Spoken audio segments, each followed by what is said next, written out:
What's going on, guys? It's Zach here, bringing you guys a fantasy football video. I'm going to be going over all of the injury updates that have happened this morning, sort of giving you guys just a summary of who's playing, who's not playing, any sort of fantasy impact from that. After that, I'll be happy to go through any sort of start-sit questions you guys might have in the comments. So feel free to let me know in the chat, and I'll try to answer every single question you guys hit me with. Yeah, with that, let's just start off with the quarterbacks. So we got a couple of quarterback injury updates here. We've got Jimmy Garoppolo. He's not going to play today. Aiden O'Connell will be getting his first career start for the Las Vegas Raiders. That does make me downgrade both Devontae Adams and Jacoby Myers just a little bit. Jacoby Myers is still like a quality flex option for you guys. Devontae Adams is the guy that you've got to start every single week, regardless of who's throwing him the ball. And honestly, O'Connell looked really good in the preseason, so I don't think it's a huge issue, but certainly something that we just need to consider a little bit and understand that we might expect just a little bit less production out of this Raiders offense. Outside of that, we've got Deshaun Watson. He's also now going to be inactive here. That's certainly something that we want to make note of here. We will be seeing a lot of DTR in Cleveland here, and he's obviously a really talented player. He looked really good in preseason for the Browns, but I wouldn't expect them to be able to air it out quite as much as what they've been doing in the past. They'll probably try and lead on the ground game, try and run a bit with DTR as well, and we'll see what happens there. It just makes me downgrade Amari Cooper just a little bit. Still like a low end wide receiver two for me this week. David Njoku in that game is also he's going to play in this one, but he had suffered a burn injury yesterday. I'm not looking to play him at all. And then Elijah Moore is a guy that probably isn't really in my flex radar anymore. Someone that I'm a little bit concerned about now that we are in a situation where this is going to be a team that probably can't throw the ball as well as we were hoping. Derek Carr, surprisingly, is going to play for the New Orleans Saints this week. That's super exciting. Actually, glad to see that he's healed up. It doesn't really change my overall view on the Saints offense this week. I think that in general, I think that I am pretty confident in Jameis Winston's ability to distribute the ball well. Obviously, the risk of turnovers for that team goes down. So if you're going to play the Buccaneers defense, maybe that's less enticing anymore. But other than that, I think that really you're looking at a situation where the Saints offense is pretty much full steam ahead. Hopefully Derek Carr is healthy enough to play through the whole week game, and hopefully we don't see any limitations that limit anything there. But I think Michael Thomas is still like a low end wide receiver 2 or 3. Chris Olave is obviously a wide receiver 1 for you guys. Rashid Shaheed's a low end flex option, and then you can obviously play Alvin Kamara in that one as well. At the running back position, Miles Sanders is going to play in this one. He popped up on the injury report later in the week with a groin injury. It'll be interesting to see what happens there.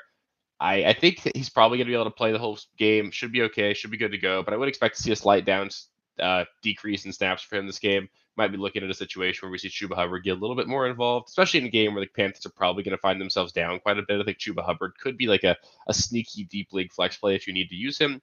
Justice Hill is going to be active for the Baltimore Ravens. That really just muddies the waters entirely for the Baltimore Ravens. I don't really want to play any Baltimore running back. Gus Edwards is going to play. Justice Hill is going to play.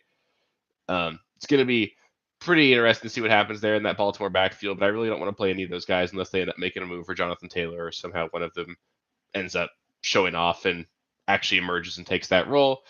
Austin Eckler, he's not going to play later today. That was pretty apparent just yesterday as well. But Joshua Kelly would be like a low end running back 2 for me. I know he's been really bad so far this season, but the fact of the matter is he's going to be giving a ton of work and what should be a positive game script for the Chargers. So you could certainly play Joshua Kelly. Elijah Mitchell is not going to play in this one. It doesn't really change anything for CMC. CMC is still a locked-in starter. He's probably going to be given 90+% of the snaps in this one for the Niners, and they'll probably get up early and often. Maybe we see some Jordan Mason here and there, but doesn't change anything for me there. Saquon Barkley is now doubtful for tomorrow's Monday Night Football game. I would not be planning on using him at all unless you have Saquon and Breida. I think you just got to look elsewhere. Don't plan on playing Saquon at all. Just look elsewhere and get yourself someone else in your lineup.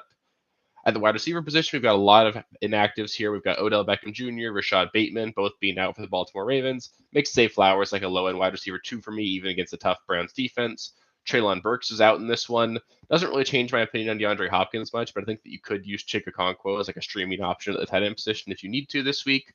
Jonathan Mingo is out for the Carolina Panthers. Makes Adam Thielen a pretty enticing start in a revenge game for him against Minnesota this week. DJ Chark is also like a decent, like really deep league flex option if you need to. Maybe a nice DFS play if you want to go there as well, but not super interested there. Chase Claypool is a healthy scratch for the Chicago Bears. He had some comments talking about how the coaching staff wasn't using him properly this last week, and it seems like they're punishing him for that. So interested to see what happens there, but I don't think it really changes things from a fantasy standpoint.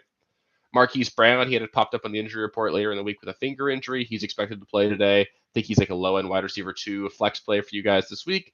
Deebo Samuel, someone who's been battling injury all week and really was sort of trending towards not playing, is actually going to be active for the game today. I think you got to start him. He's probably like a wide receiver 3, but I would be a little bit worried about a situation where maybe he finds himself on a snap count. They could get up early and often really easy against this Cardinals defense, and then maybe they just pull Deebo and rest these guys. So there's obviously some risk there. At the tight end position, David Njoku, I mentioned him earlier. He's got that burn injury. He's going to play. You should just go look on Twitter or something. You should see what he walked into the game in. He's wearing a really funny mask. It looks super sick. So go look at that. Tyler Higbee, he's being listed as questionable all week. He should be playing as well. Decent streaming option at the tight end position, but not somebody that I'm super excited about. And then Noah Fant for the Seahawks. He's questionable tomorrow. You're probably not playing him anyway, but just someone I wanted to point out. Outside of injury news, there's only one major update. Ian Rappaport reported earlier this morning that apparently we're going to be looking at Ezekiel Elliott taking starter reps for the New England Patriots over Ramondre Stevenson. I don't know how realistic that is, how real that report's going to be. Ramondre, to me, is just clearly the better player than Ezekiel Elliott. But if that's the case, I think that if Ezekiel Elliott does happen to be on your waiver wire, he's worth adding just to see what happens there. He's not someone I'm looking to start against a tough Dallas defense, but you could pick him up off waivers and just see if anybody see if he ends up getting like 15, 20 touches in this game. And if he ends up being the true lead back to this team, he would be someone that we could consider starting going forward. So, yeah, that's about it. Only a couple of you guys in here, so I want to thank you guys for stopping by. Joel, you said you have Sanders and Pierce, so if those are your two running backs, I wish you luck. Sanders should still be fine. He'll be a low-end running back 2 this week, and Pierce maybe fall in the end zone again against the Steelers. So not horrible. If you have to pick between the two, I would still lean Sanders over Pierce if that's what your question was, or if it was a question. But either way, I think that's totally fine as long as you're stacked at wide receiver and all that. So, yeah, I just want to thank you guys for stopping by. I'll sit around here for another minute or two in case someone else pops in with any more questions. But otherwise, I think we're good. Sitting here watching the Jaguars-Falcons game right now as well. That's certainly been a bit of a shitstorm for the Falcons. They just don't look good at all on offense. I bet we end up seeing a lot of Taylor Heineke next week. It'd be kind of good to see them get a new quarterback in there. Yeah, those are some really nice receivers, Joel. Good, lucky for you. Ridley got that touchdown earlier today.